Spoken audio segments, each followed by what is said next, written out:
Hello，大家好，歡迎翻到嚟我嘅 channel 啊，我係 Livy。咁呢一集呢，我就想同大家介紹一隻近排超級 hit 嘅一隻袋啦。咁就係 Loro Piana 嘅 L19 Extra Pocket Pouch 啦。咁呢，每個袋都有一個故事啦。咁呢個故事呢，就係關於慳錢啦。咁點解買袋會反而變咗慳錢呢？咁就係源説於咧幾個月前咧，咁我就喺度碌電話嘅時候咧，就見到網上話Loro Piana 居然加價啦！咁之後咧我就覺得我一定要去鋪頭睇下。咁於是咧就喺佢加價嘅前2日咧，我就去到倫敦呢邊New Bond Street 嗰間 flagship store 啦。咁就入咗去啦。咁當時咧，我入去嘅時候咧，我就記得有一個懶行嘅 sales 咁樣啦。咁通常遇到我呢啲情況，即係唔係好積極嘅 sales 咧，咁我就會行出去嘅。咁但係因為嗰日咧係有啲目標嘅，咁所以咧我就同佢講話我想請問呢度會唔會有 L19 嗰個袋啊？咁樣啦。咁我記得佢當時個反應係好似停頓咗一下啦，咁之後佢就同我講話：你會唔會中意 L27啊？咁於是咧佢就拎咗一個 L27，一個好大嘅一個 L27出嚟啦。咁我就覺得哇，嗰個袋實在係太大啦！即係其實我不嬲都，其實呢個 L19咧已經出咗好多年㗎啦。其實我好多年前開始買 Loro Piana 嘅衫着嘅時候咧，咁我就經常見到呢個袋啦。咁但係我一直都對呢個袋冇興趣嘅原因咧，係因為我覺得呢個袋咧好似嗰啲你拎去旅行嗰啲化妝袋啊，即係擺啲護膚用品啊或者化妝品嗰啲袋仔咧，咁所以咧我就覺得唔係好似一個真正拎得出街嗰啲袋，所以就一直都冇乜興趣。咁但係由於後尾煮下啲咧，佢就用咗呢個袋啦，咁我又有啲心喐喐咁樣啦，咁所以就係啦，咁就決定要買佢啦。咁之後當 sales 拎咗個 L27嘅袋俾我睇嘅時候咧，我就覺得哇，呢個袋實在太大啦，唔係我想要嗰樣嘢啦。咁之後咧，咁就有同佢傾咗一陣咁樣啦。咁之後佢就終於咧喺有個即係佢間鋪頭咧係有一欄嗰啲 hidden 嗰啲櫃嘅。咁佢就開出嚟俾我睇。咁我就見到入面咧係有幾隻普通被啦。咁好似有兩隻鴕鳥被啦，同埋好似有零零星星嘅鱷魚被咁樣嘅。咁之後我就即係覺得呢個就係我想要㗎啦，咁樣咁我就試下啲袋咁樣。咁其實因為當時佢嗰個顏色嘅選擇都唔係好多啦。咁之後我覺得即係牛皮咧，我覺得就有啲普通啦，因為即係冇乜特別咁樣。咁之後鱷魚皮咧，我又覺得唔係想買呢個牌子嘅鱷魚皮啦。咁之後咧就後尾就揀咗鴕鳥皮啦。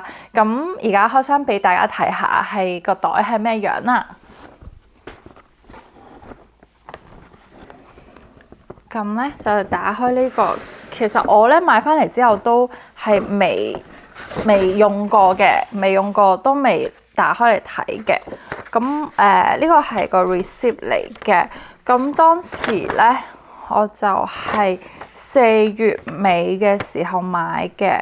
咁佢當時個價錢咧係3520磅啦。咁咧我知道而家嗰個價錢係升到好似係4000磅左右嘅嚇。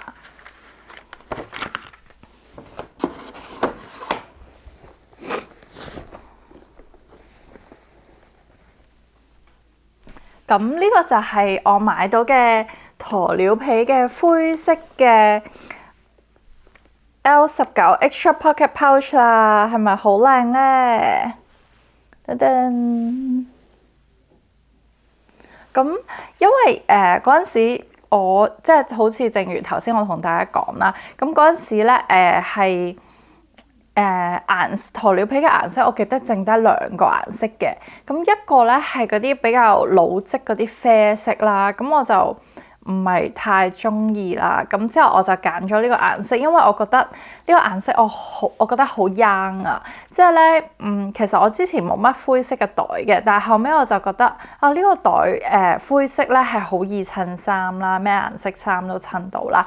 同埋呢個灰色咧係喺唔同嘅光線下咧都會呈現出有啲唔同嘅顏色啦，咁佢有陣時係有啲藍色啊，有陣時又有啲灰咁樣嘅，所以我就覺得啊好中意咁樣啦。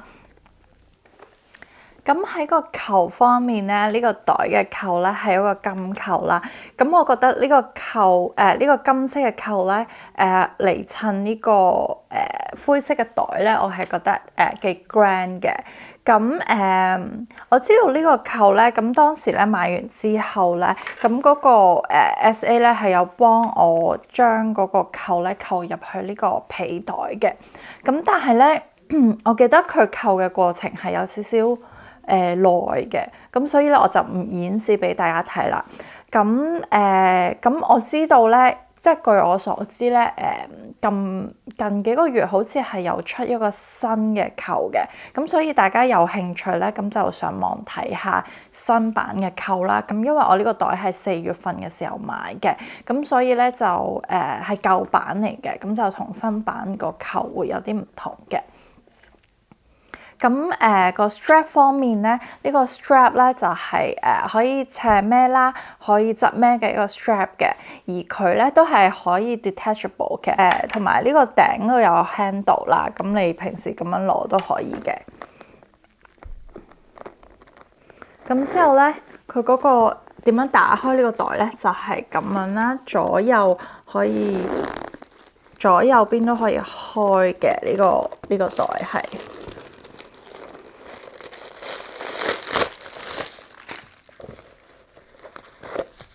咁佢呢個打開咗呢個袋之後咧，咁佢入面咧就係淨係得一個間隔嘅，即係佢係冇一啲暗格嗰啲嘅，佢係淨得一個窿窿咁樣啦。咁另外咧就係想講下關於呢個皮質啦。咁點解之前我一直都冇買到鴕鳥皮咧？咁就可能同大家係一樣嘅，因為覺得即係呢個鴕鳥皮咧，佢有嗰啲一粒粒嘅嗰啲毛孔咧，咁我係有啲少少密集恐懼症咁樣啦，咁所以就一直都未買嘅。咁但係因為我未買過嘅原因啦，咁我就覺得可以趁呢次機會咧，咁就買咗佢啦。咁因為我覺得呢個鴕鳥皮都幾襯呢個 L19呢個袋嘅外形啦，同埋咧咁啱仲有最尾一隻，所以就買咗。咁咧我想同大家講嘅係咧，因為咧每一隻鴕鳥咧，咁佢上面嘅毛孔咧都有少少唔同嘅，咁所以咧，如果當時鋪頭咧係有多過一隻嘅鴕鳥皮袋嘅話咧，咁你喺購買之前咧就可以自己去詳細咁樣檢查一下嗰個毛孔嘅分佈啊，同埋嗰啲毛孔嘅 pattern 係咪你自己中意啦，咁你就可以揀到一隻自己即係狀況比較好嘅一隻鴕鳥皮嘅袋啦。咁我而家俾大家睇一睇佢嗰個個袋唔同嘅細節啦。咁佢個正面咧就係咁樣啦，咁佢側面咧就係咁樣啦，佢嘅後面咧就係咁樣啦，咁佢嗰個下底部咧就係咁樣嘅，咁佢頂部咧就係咁樣啦。係啦，咁另外咧，嗰個袋入面咧，佢係一個小羊皮嘅呢個皮質啦。咁小羊皮咧，佢係即係非常之 soft 嘅一個皮質啦。咁佢係即係我覺得呢個皮係好摸落去係好舒服、好順滑咁樣嘅。咁我而家就嚟幫大家去量度下呢個袋嘅 size 啦。咁咧，佢個袋嘅長咧就係19 cm 啦，係啦。咁佢嗰個高咧就係11 cm 啦。咁佢個闊咧係6cm 嘅。咁嗰個 strap 咧就係有幾個窿窿嘅，咁可以俾你校嗰個長度咁樣啦。咁另外要講下嘅係咧，即係呢個袋係 L19啦，咁就係19cm 闊啦。咁當時咧就嗰個櫃姐就不停想叫我買嗰個 L27啦，which is 一個即係好27cm 闊嘅一個袋啦。咁我就覺得即係大得滯啦。咁據我所知，佢都仲有一啲更加大嘅 size 啦，同埋一啲背囊嘅款式啦。咁如果大家有興趣嘅話咧，就可以自己去上網望下啦，有邊啲選擇。咁話說咧，點解咧？我就話買咗呢個袋係慳錢咧。咁就係因為咧，我買咗呢個袋之後咧，佢就真係加咗價啦。咁之後而家就係4000磅英鎊左右啦。咁所以咧，我就覺得自己慳咗錢啦。咁當然呢個係一個買嘢嘅一個藉口啦。咁但係我覺得係真係in a way 係慳咗錢嘅。咁因為如果你係即係想擁有嗰樣嘢啦，咁你知而家啲嘢又加價加得好快。咁如果你真係確定你真係想要呢樣嘢，咁就不如早啲買咗佢算啦。咁就早買早享受嘛。同埋咧，仲有一樣嘢，我覺得自己買得好嘅原因咧，就係因為我近期有試過4次咧去倫敦呢邊有個叫 Harrods 嘅一個百貨公司啦，去問有冇呢個袋啦。因為我仲之後心思思想買一個普通牛皮嘅，咁之後咧佢就同我講話，即係每一次都同我講話係冇貨啦，同埋我問佢幾時有貨，佢又話唔知咁樣啦。咁所以我知道呢個袋咧就即係而家係越嚟越 hit 啦，同埋係越嚟越難買嘅。咁我仲聽過有傳言話咧，佢係要配貨啦。咁所以我就覺得有陣時啲嘢真係要早買會好啲咯。咁所以我都覺得呢個買得唔錯嘅。咁我而家就會幫大家測試下呢個袋嘅一個容量啦，同埋孭上身俾大家睇下呢個效果嘅。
咁好啦，開心嘅時候就到呢度啦，好多謝大家收睇我影片啦。咁我嘅 subscriber 們咧，好對唔住你哋啦，我近排即係比較忙，所以就更新嘅速度比較慢啦。我之後會即係加快呢個進度嘅。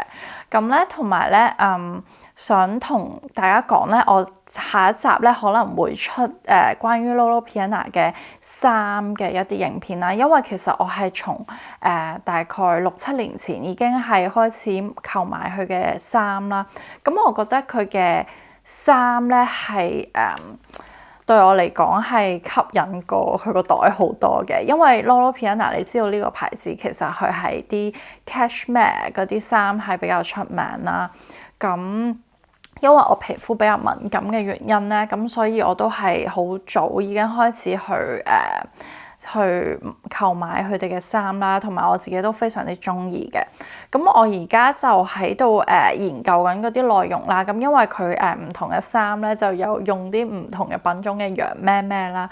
咁因為嗰啲羊咧就比較多種類啊，所以我需要一啲時間 study 下。咁就請大家拭目以待，我哋下條片見啦，拜拜。